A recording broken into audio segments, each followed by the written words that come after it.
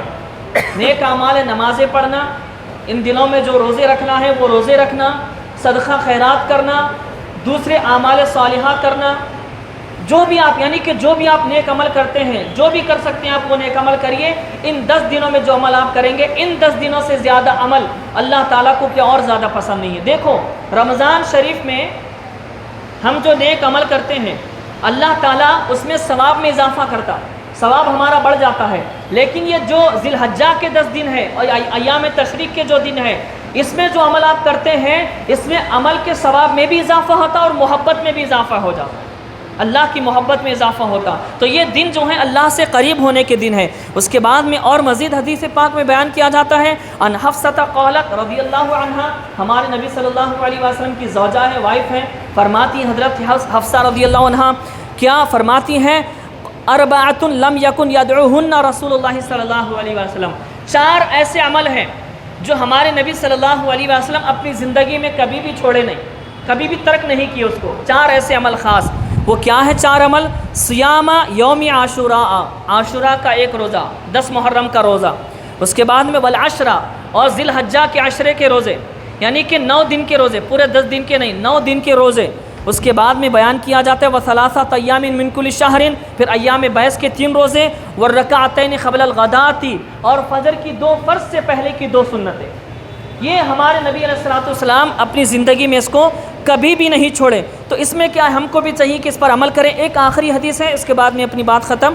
عن ابن عمر عن النبی صلی اللہ علیہ وآلہ وسلم قال، حضرت عبداللہ بن عمر رضی اللہ تعالیٰ عنہما خلیفہ دوم کے بیٹے ہیں حضرت عبداللہ رضی اللہ عنہ، ان سے روایت ہے اللہ کے نبی علیہ الصلوۃ والسلام فرماتے ہیں ما من ایام اعظم عند اللہ ولا احب الیہ من العمل فیہن من هذه الایام، کہ ان دنوں سے عظیم دن اور ان دنوں میں عمل کیے جانے والے اعمال اللہ تعالیٰ کے نزدیک سب سے زیادہ بہتر ہیں، اس سے بہتر اور کوئی دن نہیں ہے، اور یہ 10 دن سب سے عظیم دن ہے، ان سے بڑے کوئی اور دن نہیں ہے. اللہ اکبر، یعنی کتنی فضیلت ہے. اب مزید اس کے بعد فرماتے ہیں، کیا فرمایا علیہ الصلوۃ والسلام نے؟ فرماتے ہیں فاکثروا فیہن من التحلیل، اس مہینے میں تم تحلیل کرو. تحلیل کا مطلب کیا ہے؟ لا الہ الا اللہ، لا الہ الا اللہ، یہ تحلیل کرنے کا. اس کے بعد فرماتے ہیں والتکبیر، اللہ اکبر، یہ پڑھنا اس مہینے میں زیادہ سے زیادہ. پھر اس کے بعد میں فرماتے ہیں والتحمید، اور اس تم کیا کرنا؟